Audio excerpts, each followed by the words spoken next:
que envolvem violência, exploração sexual da criança e adolescente. O Estado de Mato Grosso tem se dedicado, né, no estudo e na análise das situações para mitigar esses problemas, para diminuir os impactos disso na sociedade, principalmente para criança e adolescente, que até o próprio ECA diz que é a obrigação de todos nós cuidar. E a doutora Emanuela esteve no encontro estadual recentemente, né, doutora? Então a gente vai falar um pouquinho hoje sobre isso com ela, então seja bem-vinda. Bom dia. Bom dia aos ouvintes do Sorriso FM. É um prazer estar aqui mais uma vez.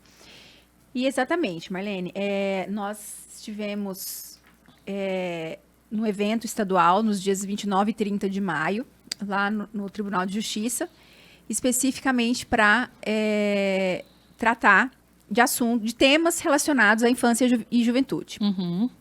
É o Maio Laranja, né? A campanha que assim se denomina no mês de maio. O Maio Laranja é especificamente a campanha contra a exploração sexual de crianças e adolescentes. Certo. Né? É dia 18 de maio. Uhum. E o Dia Nacional da Adoção é o dia 25 de maio. Então, vamos falar um pouco também sobre isso. Isso, foram abordados, entre outros assuntos, esses dois assuntos, né? E você tocou num ponto interessante. Vamos lá. Que foi, inclusive, tema de uma palestra do promotor da comarca de Rio Branco, se eu não me engano, Dr. Leandro. Especificamente a questão de crimes, violência sexual contra criança e adolescente. Uhum. E eu estava como debatedora juntamente com a doutora Maísa, que é a promotora da infância aqui de Sorriso. Perfeito. E ele abordou muito os números de Sorriso. Uhum. Porque a gente vira notícia, né? Exatamente. Vira notícia. Né? O estado de Mato Grosso é um estado que apresenta um índice alto de casos, né? E Sorriso é a cidade que está em primeiro lugar. Que mais tem casos pelas estatísticas. No Brasil. No Brasil. No Brasil. Em segundo lugar está Porto Velho. Olha Eu me lembro bem porque a gente tem aí 120 mil habitantes e aparece com 136,9. E Porto Velho, que tem 500 mil habitantes, aparece em segundo lugar com 136,6. Olha só. Então, me chamou a atenção na explanação desse promotor, porque é um número muito alto, né? Sim. E aí, quando a gente, quando foi aberto para debate, eu ia até abordar primeiramente um outro ponto da palestra dele, mas eu achei importante ali, já que haviam várias autoridades, assistentes sociais, psicólogos que atuam no estado inteiro, servidores dos fóruns, e estava também sendo transmitido pelo YouTube, então a gente não sabe até o alcance. É grande, com certeza. E achei interessante falar um pouco do que auxiliou Sorriso a ter esse número muito alto de denúncias. Uhum. Que com certeza foi o formulário que a rede de enfrentamento aqui de violência, que a rede aqui é unificada, né? Sim. Acho que é a única comarca no estado de Mato Grosso que unificou as redes de proteção da criança e do adolescente com a rede de proteção de mulheres vítimas de violência doméstica e a rede de proteção ao idoso, né? Então, eu acho que o formulário que foi pensado pela rede e está em aplicação desde 2023, se eu não me engano, porque eu comecei a atuar como juíza da infância em novembro de 2023 e já existia esse formulário, né? E esse formulário está disponível no site da prefeitura. Então, qualquer pessoa, em casa, a pessoa pode preencher aquilo ali, no trabalho, a pessoa pode preencher aquilo ali, na escola, se já for uma adolescente, né, que tem acesso ao celular, ela pode preencher. Exatamente. Então, assim, e automaticamente, quando termina o preenchimento desse formulário, ele cai na delegacia para investigação e no Ministério Público. E isso já vira número de um boletim de ocorrência. Perfeito. E entra nas estatísticas, né? Sim. E assim como a gente tem ali casos sérios de denúncias de abuso, né? A gente tem também assim, o meu vizinho me olhou de uma maneira maliciosa. Tudo entra na estatística como abuso de criança e adolescente. Exatamente.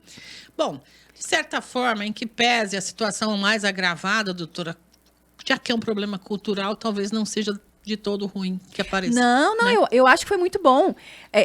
E os dados que estão sendo trabalhados hoje são dados de 2020, que foram lançados em 2024, que são referentes a 2023. que foi o ano em que esses formulários começaram esse formulário começou a ser validade, adotado. Então, eu acho que o normal é realmente ter um pico maior. Porque, né? E depois isso vai se acomodando, né? Então, assim, a gente não tem ainda os números de 2024 que vão ser divulgados provavelmente, acredito que agosto, setembro desse ano, né? Então, e aí esse palestrante, esse promotor, ele se adiantou e buscou dados de 2024 ainda extraoficiais. Certo. E Sorriso já não estava no nome. No topo da lista. 5, exatamente. Perfeito. Das 5 cidades com maior denúncia no Mato Grosso. Foi aquela primeira pegada, então, e realmente vieram à tona casos que estavam escondidos. Exatamente. Então, assim, eu acho que nenhuma outra cidade que figurou ali no 5...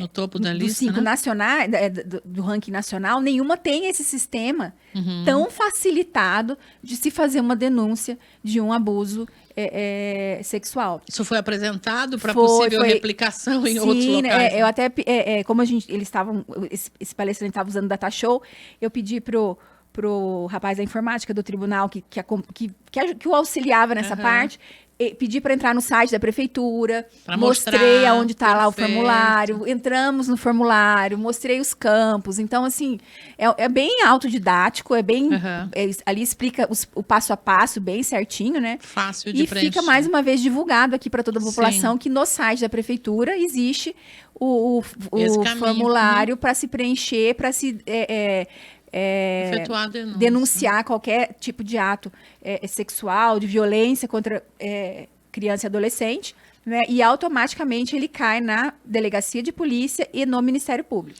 Importante destacar que a pessoa não precisa ter medo de efetuar denúncias e como é o nosso papel, o papel de todos nós, cuidar, né, das crianças, a gente precisa efetuar denúncia quando sabe. Exatamente. Ou vira um conivente com situações que já não dá para aceitar, né, doutora? Exatamente. Fora esse formulário, existe, né, a polícia que você pode fazer uma denúncia anônima, o conselho tutelar também pode averiguar uma situação através de denúncia anônima, né? Então, assim, a gente precisa entender que maus tratos, violência, qualquer tipo de abuso contra criança e adolescente é problema nosso. De todos, perfeito. Tem situações, inclusive, eu estou aqui com um bilhete esperando a vez de entrar de cidadãos que mandam para a gente, destacando que numa escola próxima aqui, alunos ficam no meio da rua, final da aula, fumando cigarros eletrônicos e até mesmo cigarros normais. Aluno de uma escola estadual não é maior de idade, a gente tem que dizer isso, né? Atravessam rua sem olhar para os lados, é realmente uma situação complicada. Às vezes eles sobem na passarela. Difícil, né, doutor, esse tipo de situação. Como que a autoridade pode auxiliar para ir resolvendo essas coisas? Olha, primeiro a gente tem que considerar que existe uma faixa etária, aí, 12 até 17 anos, que é a famosa adolescência, né? Que o adolescente já, por natureza, ele gosta de comportamentos desafiadores, né? Então, meio se rebelando contra o sistema. Então, assim, faz parte realmente dessa idade, dessa faixa etária, esse espírito de posso tudo, eu não morro, eu não me machuco, né? Então, assim, um pouco a gente... Eu acho que faz parte a gente tolerar, porque nós fomos tolerados enquanto adolescentes. Perfeito. Todo mundo, né? Bem lembrado. Nós fomos tolerados pela família, pelos amigos, pela escola, quando éramos adolescentes. E então, assim, a gente tem esse fato, né, da adolescência. Agora, isso tem um limite, né? Então, assim, até para se não criar um filho... achando que pode tudo, que não tem consequência, que né? Que vira delinquente, né? Exatamente. Então, tudo tem um limite, né? E por ser menor de idade, ele não pode se colocar... O ideal, né? Ele não se colocar em risco, Sim. né? Porque não tem ainda o discernimento suficiente. Apesar deles jurarem que eles têm esse discernimento, não tem esse discernimento, né? Ainda não existe esse pensamento a longo prazo no adolescente, né? A gente sabe que tem um financiamento para pagar, a gente sabe que a gente tem filho na escola, a gente sabe que a gente tem parcela do carro. Então, a gente precisa ter uma vida mais próximo do normal e do saudável, né? E do seguro possível, porque nós temos vários compromissos. O adolescente, não. Então, assim, eu acho que quem perceber adolescentes em comportamentos perigosos ou contra a lei, deve chamar a autoridade policial. Né? Eu acho que não tem que se acanhar, não. A polícia está a postos para atender, para verificar atenção, ocorrências. Exatamente. Né? Aqui em Sorriso tem uma lei municipal que é proibido o uso do cigarro eletrônico em ambientes abertos, assim, na frente da escola, se for isso, é uma coisa irregular, né? Então, assim, pode procurar a autoridade, telefonar para a polícia, que a polícia vai checar, vai verificar. Às vezes, no que vai chegando, já debanda todo mundo, já vai todo mundo para sua casa, né? Tem que ter paciência mesmo para lidar com isso, né, Então, doutora? assim, só que assim, eu vejo até por conta das audiências que existem. Eu acho que assim, as famílias hoje em dia, elas têm muitas tarefas, muitas atribuições, O filho não é prioridade mais. Então, assim, os adolescentes estão assim, lógico que eu sou juíza, né? Convivo, tô falando do meu trabalho, vim aqui enquanto juíza. Porque tem uma filha de 18 anos, já tá na faculdade, tem uma, vai fazer 11, tá já nessa pré-adolescência. E um caçula que ainda é criança. Então, assim, os que eu vejo no fórum, que são adolescentes que se envolveram em algum ato infracional, né? Ninguém tem controle, sabe? A família perdeu realmente a mão com essas Então, eu não sei se perdeu ou se também nunca... A gente Nunca não perde teve. o que a gente não teve, né? Perfeito. Nunca teve Então, esse eu acho interesse. que, na verdade, não é perdeu. Eu acho que, na verdade, ninguém nunca... Colocou limite. esteve junto ali do filho, né? O filho, os filhos são a gente prestando atenção, ficando perto, acompanhando, já é Difícil. perigoso, né? Porque o mundo tá aí com drogas em todos os lugares, nas escolas. Oferecendo de um tudo para eles. Então, né? assim, a gente não pode, né, ser hipócrita e achar ou que também que é um problema de escola pública, que não é de escola particular. Gente, é generalizado. Perfeito. Né? E tem esse problema hoje em dia desse cyberbullying, que acontece também em todas as classes sociais, em todo tipo de escola. Então, assim, eu acho que a gente precisa acompanhar a vida dos filhos. A gente precisa, sabe? Não tem isso de, eu tenho o meu quarto, ninguém entra no meu quarto. Bom, isso é a minha opinião, né? Sim. Enquanto tá dentro da minha casa, são as minhas regras. Perfeito. Sabe? Então, É papel de pai e mãe ou de cuidador educar, né? Quem tá responsável pela criança. eu acho, sabe? Até porque eu acho muito cômodo pro pai e pra mãe. Não, ele tá no quarto dele, lá eu não entro. É muito cômodo. O que tá acontecendo dentro daquele quarto? Você não se incomoda naquele com que momento, tipo mas de o problema pessoa que depois... seu filho conversa? Com que tipo de pessoa que seu filho convive? Ele fica jogando o dia inteiro, tá? Mas ele tá jogando com que jogo? Com quem? Qual vocabulário? Eu sou muito chata, sabe? Até falo isso. Mas a internet é uma porta aberta para o mundo, né? A gente precisa lembrar disso, né, doutora? Não dá para esquecer disso. Quem não assistiu a série Adolescência, ainda tem na Netflix, assista. Porque, apesar, eu só não gostei da série do final, porque eu achei que ela abrangeu muito pouco a questão dos pais do adolescente. A responsabilidade. Quando cai a ficha deles, eu acho que podia ter se prolongado com mais reflexões, com mais conversas.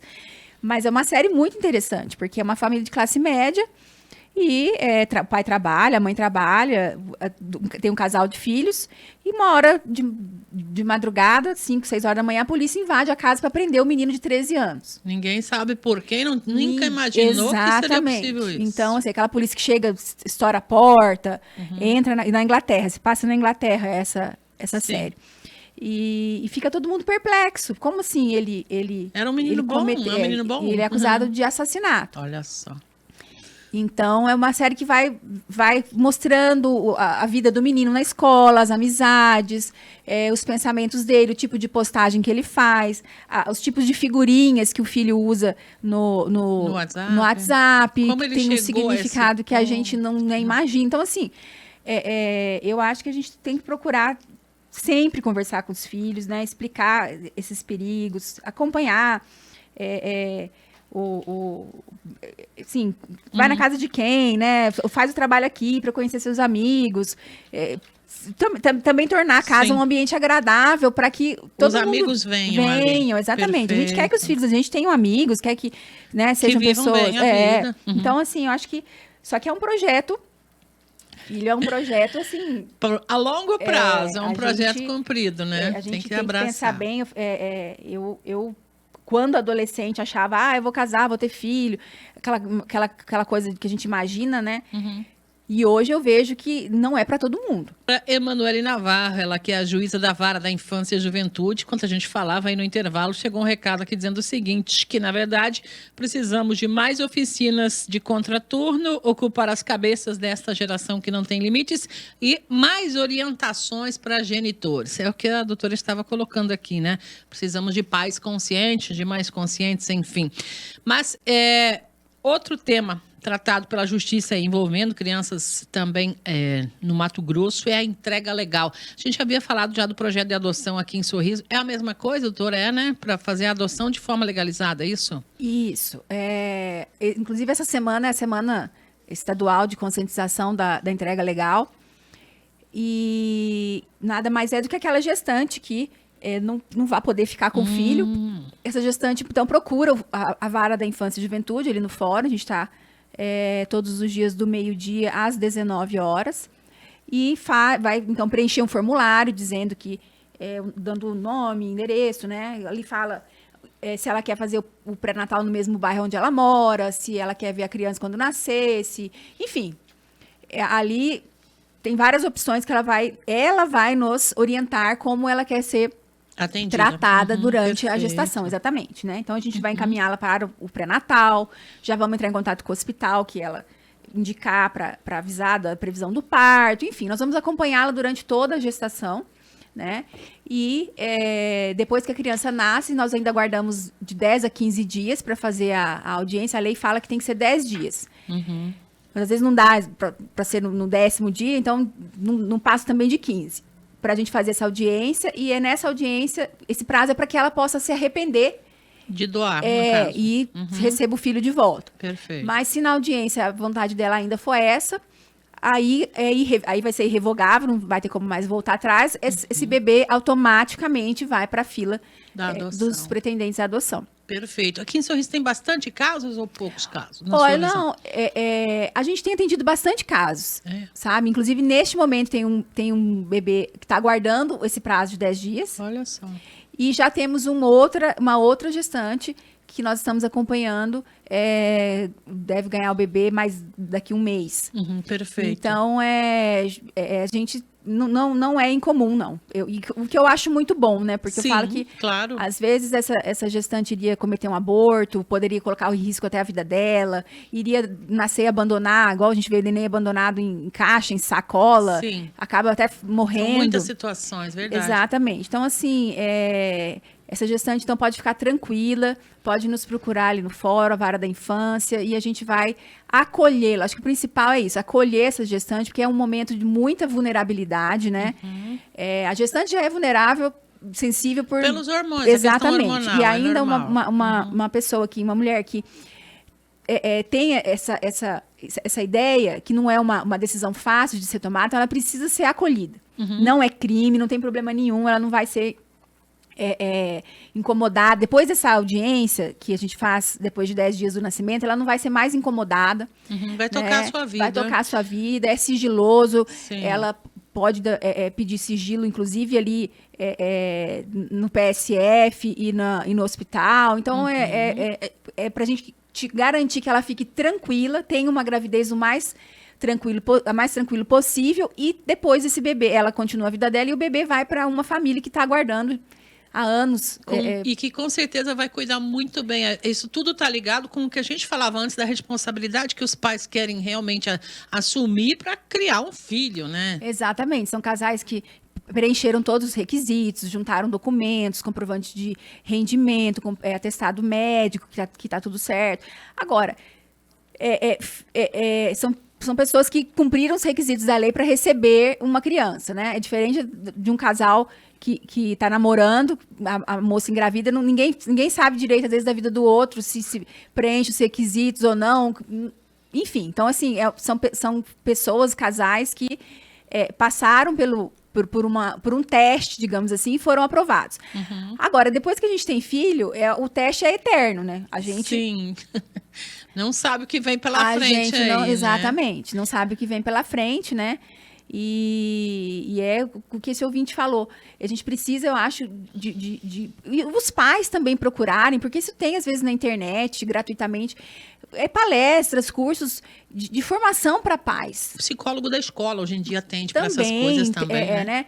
Então, eu acho assim, mais do que a gente precisa, assim, de atividade para as crianças, só que, e para os adolescentes, só que, como eu falei, a escola de manhã e o contraturno à tarde, uma atividade de contraturno à tarde, ajuda o pai e a mãe a poder trabalhar, né? Essa criança se alimentar de uma maneira adequada. Só que a gente tem que... Isso não exime o dever da educação, que é do pai e da mãe, Não da substitui família. a família. Né? Então, às vezes, o filho está o dia todo fora em atividades, mas se ele chega em casa e ali salve-se quem puder, manda quem gritar mais, ele é meio fake, né? Digamos assim, Sim, essa sim, educação. sim. Porque Perfeito. ele tá na escola, está no contraturno, mas ele não está sendo educado. Ele está sendo... recebendo informações, né, de conteúdo escolar, mas assim, a educação que é respeitar, obedecer, esperar, ter tolerância, aguentar frustração, né? E isso é educação. A gente tem que pensar que o filho da gente vai ser um adulto que vai ter que passar por tudo que a gente passa. Pois é, e essa última palavra que a senhora usou é que a maioria não bota na lista, né? O aguentar a frustração.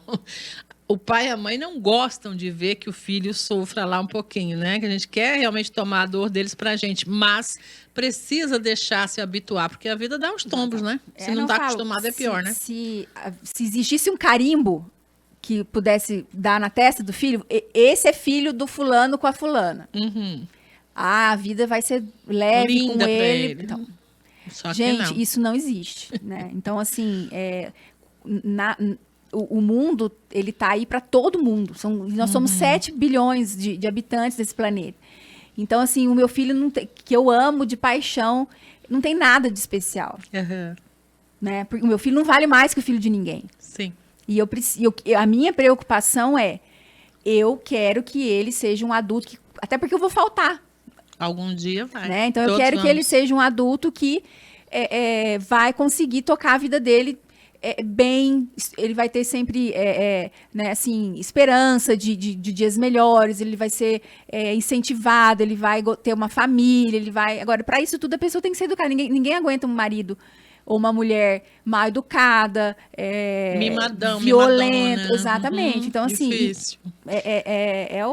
A nossa eterna luta, né? Doutora, chegou uma pergunta bem interessante aqui. Essa entrega legal depende só da mãe? O pai não tem opinião, diz a pessoa, porque às vezes as mulheres nem contam para o pai sobre a gravidez. Então, boa pergunta. E foi um dos temas também desse encontro, uma palestra só sobre isso. A mulher tem o direito de não falar quem é o pai. Se ela não quiser falar... Ela tem esse direito, legalmente falando. Tem esse direito. Ela fala, eu não vou dizer quem é o pai. Ninguém vai insistir nem nada. E a entrega legal é feita sem participação do pai, da criança. Então, assim... Pensou-se em privilegiar essa mulher que está nessa situação. Porque assim, se a gente imaginar na nossa vida eu vou ficar grávida de alguém, mas eu não vou falar quem é o pai, é uma coisa... É uma situação muito atípica. Nós nunca pensamos que isso possa acontecer, né? No geral. Então, não é o normal. Falar quem é o pai, geralmente a gente fala. Tanto que eu tenho várias ações lá de alimentos gravídicos. A mulher está gestante. E quer chamar o pai a responsabilidade. Toda gestante já tem o direito de pedir esses alimentos gravídicos que são para auxiliá-la durante a gravidez. Né? Então, ela indica o pai. Né? Ela fala, o pai é o fulano. Algumas não cobram os alimentos gravídicos, mas assim que a criança nasce, elas já procuram lá fazer o DNA para depois cobrar a pensão. Para a criança. Então, assim, alguma coisa aconteceu para chegar nesse ponto de não querer dizer quem é o pai. Então, como a lei quer privilegiar, acolher a mulher, não seria um acolhimento total se ela fosse obrigada a dizer quem é o pai. Se fosse o pai, daqueles, né, que merecem aplauso, com certeza talvez não chegasse nesse ponto, né? Porque sempre dá para perceber alguma coisa. Mas valeu a pergunta, é um esclarecimento que eu penso interessante diante do tema, né? Sim, sim, muito interessante a pergunta. Doutor, algo mais que a gente precise dizer, que seja interessante dizer nesse momento sobre esses temas tratados aqui hoje? Olha, eu queria deixar também a ideia aí dos padrinhos, né? É possível perfeito. a pessoa que está nos ouvindo fazer o apadrinhamento de alguma criança que se encontra no serviço de acolhimento. Pode ser padrinho financeiro, ajudando com roupa, material escolar, tênis, né? Ou pode ser um padrinho afetivo, madrinha afetivo, que é aquele que leva para passear, passa fim de semana. Ou o prestador de serviço. Ah, eu sou sapateiro e eu vou ser um padrinho prestador de serviço. Eu vou lá ver se tem algum tênis que eles gostam muito, que querem tentar consertar, ou bota, ou sandália, Legal. enfim. Eu vou prestar esse serviço de recuperar o sapato sem qualquer custo. Basta, tem informações no site do Tribunal de Justiça de Mato Grosso, então entra lá, www.tjmt, Tribunal de Justiça de Mato Grosso.jus.br, e procura lá Projeto Padrinhos, ou no fórum também, do meio-dia às 7 da noite, para maiores informações, e também a família acolhedora, que a gente vai recomeçar a divulgar, agora, acredito que esse mês de junho, porque o município, o atual prefeito, vai apresentar uma lei para a Câmara, aumentando o valor do benefício para a família acolhedora. Vai ser algo em torno de R$2.000, R$2.500, para a família que preencher também os requisitos e queira ficar acolhendo crianças que estão aguardando retornar para a família ou adoção. Enquanto o processo está na justiça, ao invés dela ir para o abrigo, para o serviço de acolhimento, ela vai para dentro de uma família para manter essa, como é que eu vou dizer, esse vínculo de família, de almoçar junto, de jantar junto, né? Enfim. Que legal, nem sabia que existia aqui em Sorriso esse Existe projeto. já, mas a lei está sendo melhorada nessa gestão e deve ser votada ainda esse mês, e eu volto aqui para falar depois, então. Interessados aí vão procurar o fórum, mas como a senhora disse, é Isso. importante, eu acho que falar mais sobre esses requisitos, inclusive, para quem eventualmente possa ter interesse. Então já fica aí pré-convidado, e quando tiver as informações é só nos provocar, doutora, que a gente agenda um horáriozinho para falar Combinado. com todos os detalhes a respeito disso. Muito obrigada pela sua vinda, parabéns pelo trabalho à frente da Vara da Infância e Juventude. A gente sabe que é corrido lá e eventualmente a doutora acha um tempinho para a gente avançar no esclarecimento para a comunidade aqui. Eu que agradeço mais uma vez, Marlene. Obrigada aos ouvintes pela paciência e me comprometo, sim, a avisá-la quando tivermos essa lei já aprovada. Perfeito, muito obrigada. Ouvimos aqui a doutora Emanuele Navarro, ela que é a juíza da Vara da Infância e Juventude.